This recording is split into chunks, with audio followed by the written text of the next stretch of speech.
नमस्कार दोस्तों, आज हम बात करेंगे भगवान कृष्ण ने किए 5 बड़ी भेद नीति। भगवान कृष्ण को राजनीतिक और कूटनीति में दक्ष माना गया है। उनकी छल पूर्ण नीति के कारण उनकी आलोचना भी होती रही, जबकि सत्य और धर्म के लिए उन्हें यह करना जरूरी था। यदि वे ऐसा नहीं करते तो अधर्म की जीत होती और समाज में अधर्म का ही राज स्थापित हो जाता।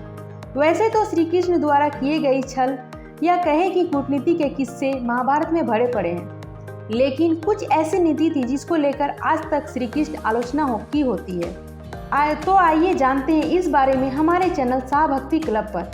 अगर हमारी द्वारा दी हुई यह जानकारी अच्छी लगे तो वीडियो को लाइक कमेंट जरूर करें और वीडियो को ज़्यादा से ज़्यादा शेयर करें।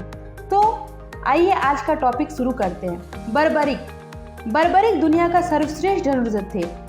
युद्ध के मैदान में भीम पौत्र बर्बरिक दोनों खेमों के मध्य बिंदु एक पीपल के वृक्ष के नीचे खड़े हो गए और यह घोषणा कर डाली कि मैं उस पक्ष की तरफ से लड़ूंगा जो हार रहा होगा।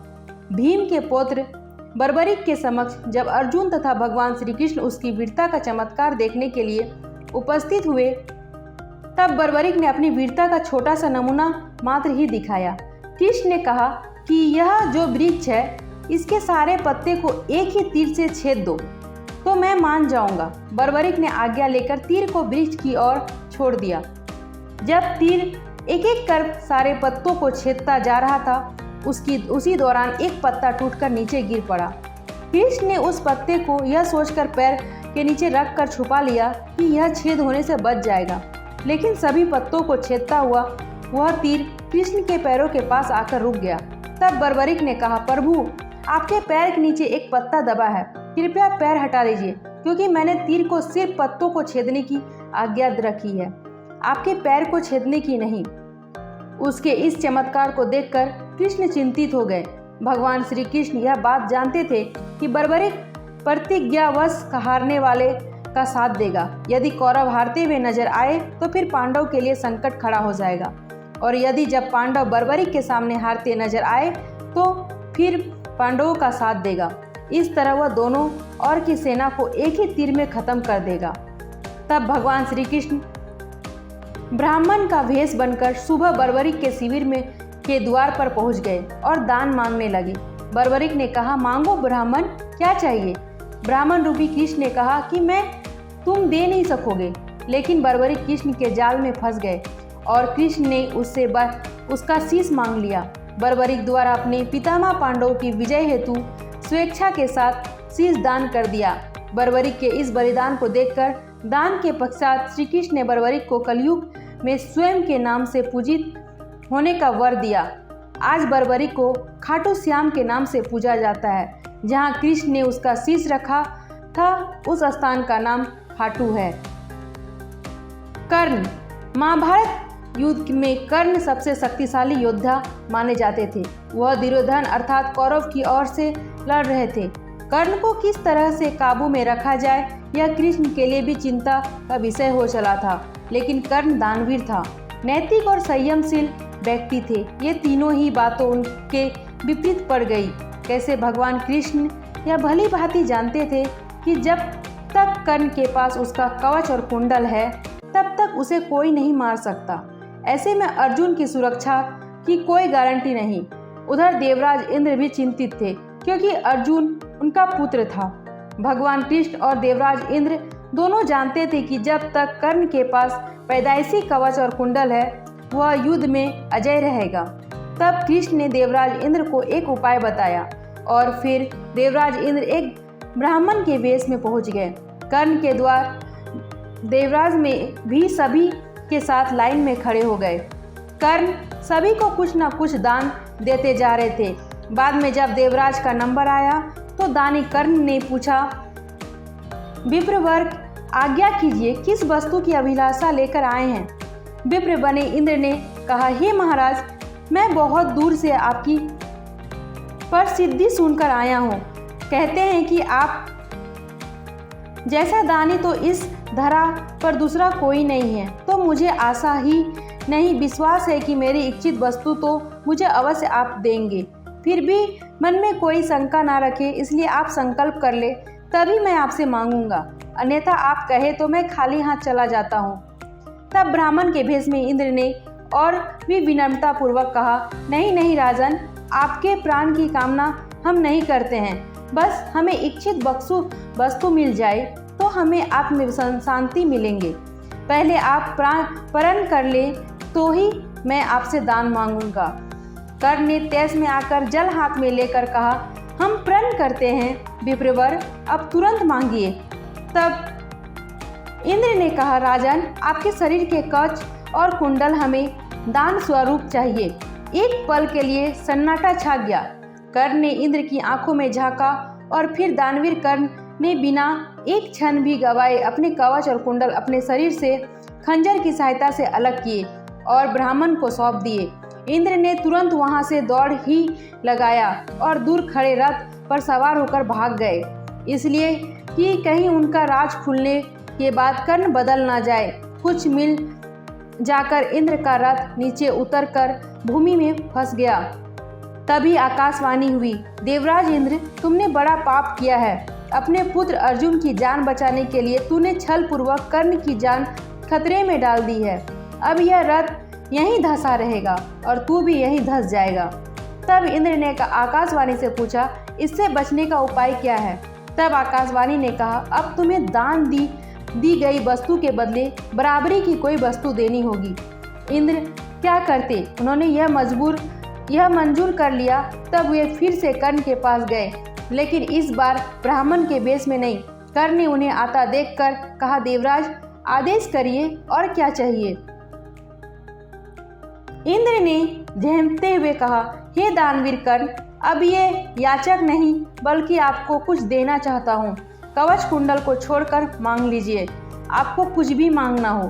कर्ण ने कहा, देवराज, मैंने आज तक कभी किसी के पास कुछ नहीं मांगा और ना ही मुझे कुछ चाहिए। कर्ण सिर्फ दान देना जानता है, लेना नहीं। तब इंद्र ने विनम्रता पूर्वक कहा, महाराज कर्ण, आपको कुछ तो मांगना ही पड़ेगा, अन्यथा मेरा रथ और मैं यहाँ से नहीं जा सकता। आप कुछ मांगेंगे तो मुझ पर बड़ी कृपा होगी। आप जो भी मांगेंगे मैं देने को तैयार हूँ। कर्ण ने कहा, देवराज, आप कितना भी प्रयत्न कर लीजिए, मैं सिर्फ दान देना जानता हूँ, लेना नहीं। मैंने जीवन में कभी कोई दान नहीं लिया। तब लाचार इंद्र ने कहा, मैं यह वज्र रूपी शक्ति आपको बदले में देकर जा रहा हूँ। तुम इसको जिसके ऊपर भी चला दोगे वह बच नहीं पाएगा, भले ही साक्षात काल के ऊपर ही चला देना, लेकिन इसका प्रयोग सिर्फ एक बार ही कर पाओगे। कर्ण कुछ कहते उसके पहले ही देवराज वज्र शक्ति वहां रख कर तुरंत भाग लिए। कर्ण के आवाज देने पर भी वे नहीं रुके। बाद में कर्ण को उस वज्र शक्ति को अपने पास मजबूरन रखना पड़ा, लेकिन जैसे ही दुर्योधन को मालूम पड़ा कि कर्ण ने अपने कवच कुंडल में दान में दे दिए हैं, तो दुर्योधन को तो चक्कर ही आ गया। उसको हस्तिनापुर का राज्य हाथ से जाता लगने लगा। लेकिन जब उसने सुना कि उसके बदले वज्र शक्ति मिल गई है तो फिर उसकी जान में जान आई है। अब इसे भी कर्ण की गलती नहीं मान सकते हैं, यह उसकी मजबूरी थी। लेकिन उसने यहाँ गलती यह की कि वह इंद्र से कुछ मांग ही लेता। नहीं मांगने की गलती तो गलती है। अरे, वज्र शक्ति को 3 बार प्रयोग करने की इच्छा ही व्यक्त कर लेता। भीष्म का वध। महाभारत के युद्ध में भीष्म पितामह कौरवों की तरफ से सेनापति थे। कुरुक्षेत्र का युद्ध आरंभ होने पर प्रधान सेनापति की हैसियत से भीष्म ने 10 दिन का घोर युद्ध किया था। 9वें दिन भयंकर युद्ध हुआ, जिसके चलते भीष्म ने बहादुरी दिखाते हुए अर्जुन को घायल कर उनके रथ जर्जर कर दिया। युद्ध में आखिरकार भीष्म के भीषण संहार को रोकने के लिए कृष्ण को अपनी प्रतिज्ञा तोड़नी पड़ती है। उनके जर्जर रथ को देखकर श्री कृष्ण रथ का पहिया लेकर भीष्म पर झपटते हैं, लेकिन वे शांत हो जाते हैं। परंतु इस दिन भीष्म पांडवों की सेना का अधिकांश भाग समाप्त कर देते हैं। कृष्ण के लिए यह घोर चिंता का विषय हो जाता है। वे सोचते हैं कि इस तरह तो हम युद्ध हार जाएंगे। 10वें दिन भीष्म द्वारा बड़े पैमाने पर पांडवों की सेना को मार देने से घबराए पांडव पक्ष में भय फैल जाता है। तब श्री कृष्ण को एक युक्ति समझ में आती है और कृष्ण के कहने पर पांडव भीष्म के सामने हाथ जोड़कर उनसे उनकी मृत्यु का उपाय पूछते हैं। भीष्म कुछ देर सोचने लगते हैं पर उपाय बता देते हैं।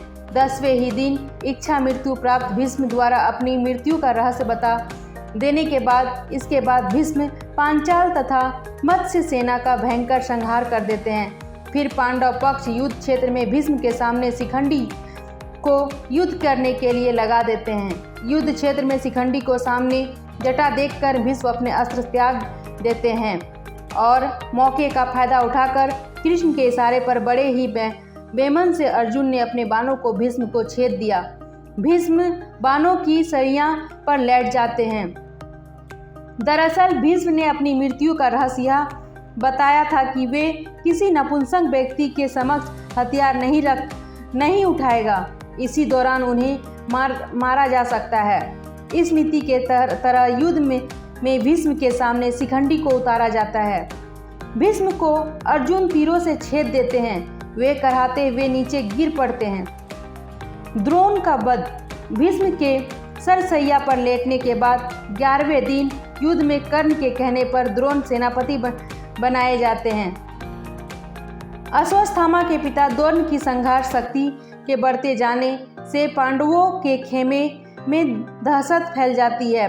पिता पुत्र मिलकर महाभारत युद्ध में पांडवों के लिए हार सुनिश्चित कर देते हैं।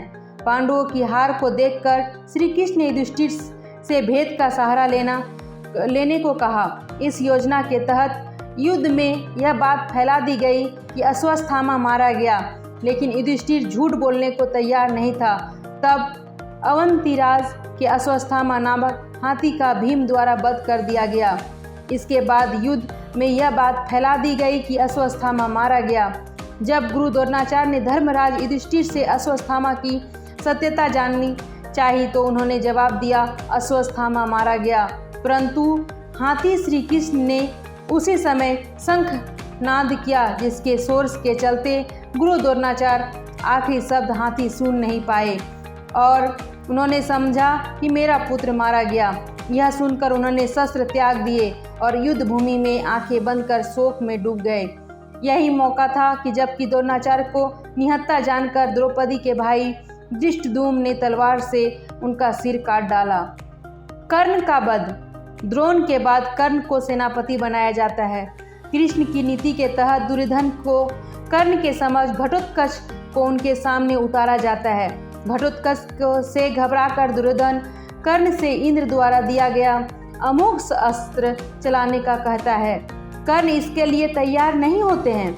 वे कहते हैं कि यह अस्त्र मैंने अर्जुन के लिए बचा कर रखा है और इसका एक ही बार इस्तेमाल कर दिया जा सकता है। यह अचूक अस्त्र है, लेकिन दुर्योधन की जीत के चलते कर्ण को अपना एकमात्र अस्त्र घटोत्कच पर चलाना पड़ता है, जिसके चलते घटोत्कच मारा जाता है।